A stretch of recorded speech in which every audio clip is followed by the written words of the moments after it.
Bonjour à tous, je vais vous parler aujourd'hui des huiles essentielles et je vais vous proposer 4-5 huiles, on va voir en fonction du feeling et de l'envie, que j'appellerai l'essentiel des essentiels, la trousse indispensable à avoir avec vous tout le temps.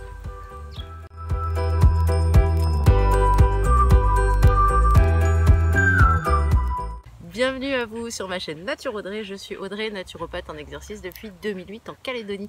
Alors là on sort de 10 jours de pluie quasi non-stop et du coup on a pu enfin traverser la rivière et voir un petit peu l'état de la propriété et regarder les bouquets de champignons de malade. Alors on n'y connaît rien, ni mon homme ni moi.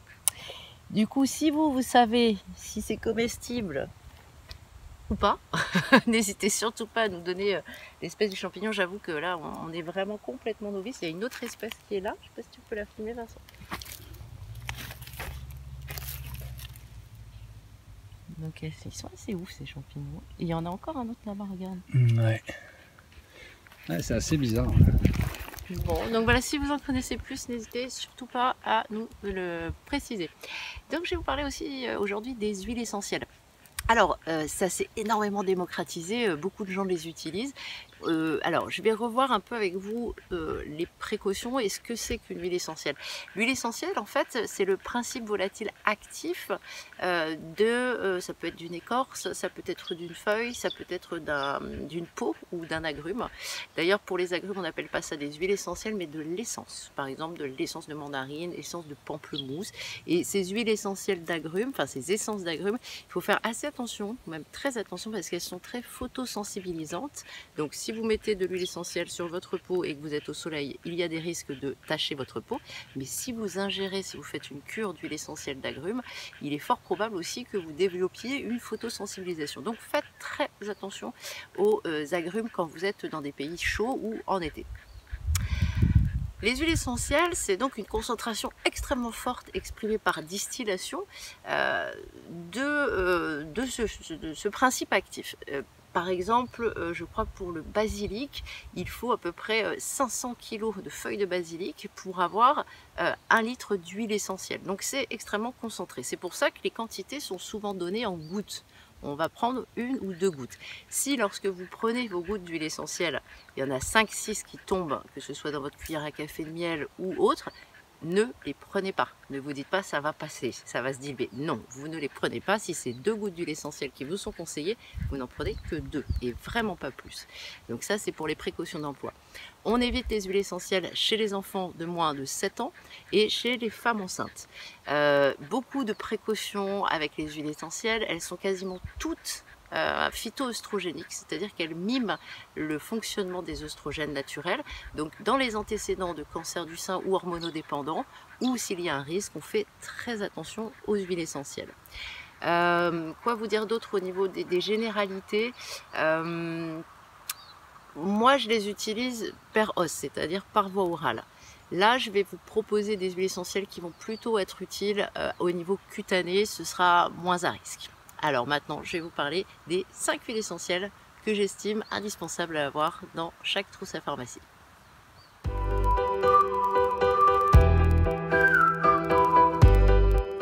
Alors une des huiles essentielles qui est très souvent dans toutes les pharmacies et que moi j'aime beaucoup parce qu'elle est très douce, elle est très tolérée, c'est l'huile essentielle de tea tree. Donc elle est vraiment, elle a une sphère très efficace sur l'immunité mais aussi sur tous les petits bobos de la peau, les boutons d'herpès, boutons un petit peu inflammés, boutons rouges, bref, dès qu'on a un bouton, n'hésitez pas à mettre 1 à 2 gouttes d'huile essentielle de tea tree, c'est bien toléré même chez les jeunes enfants. Même si je vous conseille d'attendre quand même 7-8 ans pour pouvoir commencer à en proposer à vos loulous. Donc l'huile essentielle de tea tree, c'est l'arbre à thé et qui est super au niveau de l'immunité quand on a un début de grippe, début d'angine, début de troubles un petit peu ORL. Je conseille souvent 2 gouttes d'huile essentielle de tea tree dans un petit cuillère à café de miel 2 à 3 fois par jour pendant 3-4 jours. Évidemment, si les symptômes augmentent, persistent et que vous ne vous en sortez pas, direction votre médecin.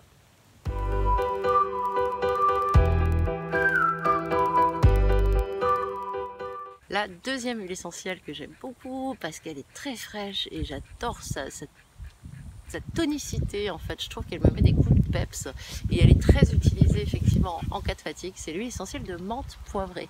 Donc c'est une essentielle sur laquelle il faut faire attention, ne pas l'appliquer sur une zone importante puisqu'elle va faire un effet frais, mais frais, très très frais, hein, presque glaçon.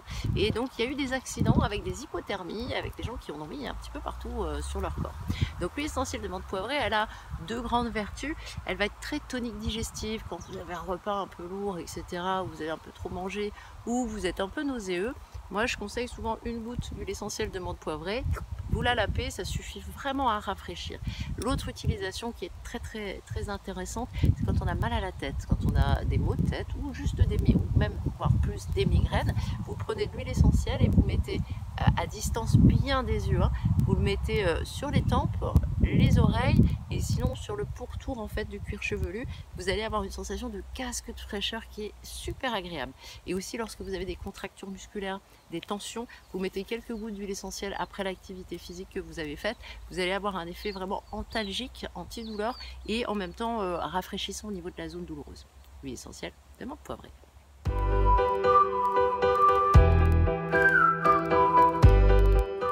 La troisième huile essentielle que j'aime beaucoup, qui est une huile très polyvalente, c'est l'huile essentielle de Ravinsara.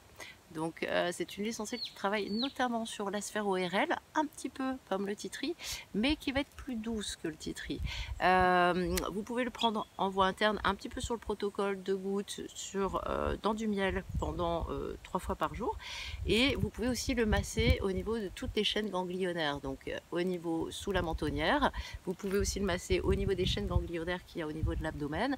Mais sinon c'est aussi quelque chose qui va être très préventif quand il y a une épidémie de grippe ou de gastro ou il y a quelque chose qui traîne un petit peu, tiens ça me parle en ce moment, vous mettez quelques gouttes en intérieur des poignets et au niveau du plexus solaire, et j'aime bien rajouter un peu sur la nuque, je trouve que ça donne un coup de fouet aussi au niveau de l'immunité. Faites attention, si vous avez une peau qui est sensible, réactive, vous diluez bien évidemment vos huiles essentielles dans un petit peu d'huile végétale. Ça c'était l'huile essentielle de Ravinsara.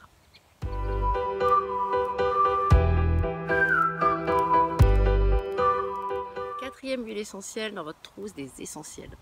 L'huile essentielle de Golterie. Ça a une odeur très particulière, ça a une odeur de camphre. Vous allez retrouver l'odeur un petit peu comment dire, chez les kinésithérapeutes en fait, cette odeur un peu d'huile camphrée, et c'est une super huile essentielle anti-hématome. Donc toutes les douleurs musculaires, si vous avez un choc, un coup, un trauma, si vous avez mal au niveau articulaire, c'est l'huile essentielle des articulations et un peu anti-bleu. Donc là aussi, vous mélangez, ça peut être dans de l'huile d'arnica, comme ça vous allez potentialiser l'effet anti-inflammatoire et antalgique.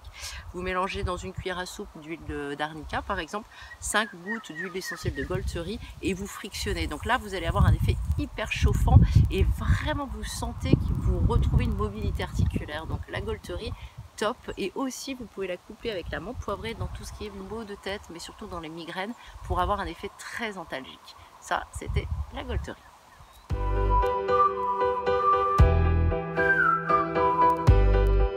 L'huile essentielle, c'est l'huile essentielle d'Eucalyptus radiata.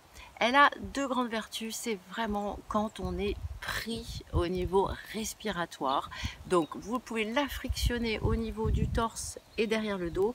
Sous la voûte plantaire chez les petits, c'est absolument génial pour décongestionner les nez bouchés, les sphères ORL qui sont complètement prises, que ce soit au niveau des sinusites ou autre. Et c'est une huile essentielle que j'aime bien parce qu'elle fait baisser la température. Donc quand on a un petit loulou qui a le nez qui est comme ça, pris, qui en peut plus, qui dort mal, vous allez passer vraiment quelques gouttes d'huile essentielle sous la voûte plantaire. Ça circule extrêmement bien au niveau vasculaire et ça va permettre de décongestionner, qui respire mieux, qu'il soit moins encombré, et s'il y a de la fièvre, ça la diminue un petit peu, mais toujours pareil, c'est pas la solution, hein. On laisse une fièvre faire son travail en naturopathie. Donc voilà ce que je peux vous proposer pour l'essentiel des huiles essentielles, mais il y en a plein. Moi c'est mes copines depuis plus de 25 ans, les huiles essentielles, je les utilise beaucoup et je suis ravie parce que mon entourage l'a vraiment adopté. Mon fils de 12 ans spontanément me dit tiens maman, j'ai besoin de cette huile essentielle à ce moment là, donc je trouve que c'est assez intéressant d'apprendre à les utiliser, toujours avec la dose et pas au-delà de ce que l'on vous conseille. Et puis prenez des huiles essentielles de qualité. C'est pas parce que c'est bio que vous pouvez en prendre beaucoup, ça n'a rien à voir. Par contre, prenez une bonne qualité d'huile essentielle. Donc voilà ce que je voulais vous proposer. N'hésitez pas Si cette vidéo vous a plu, à la partager. Un pouce bleu, c'est cool. Pour me soutenir et me donner un petit peu de motivation pour continuer, enfin la motivation je l'ai, mais surtout que c'est super agréable finalement, n'hésitez pas à vous abonner et si vous souhaitez recevoir les futures notifications, vous cliquez sur la petite cloche et vous recevrez une information à chaque nouvelle vidéo. Je vous remercie de m'avoir suivi et je vous embrasse bien naturellement.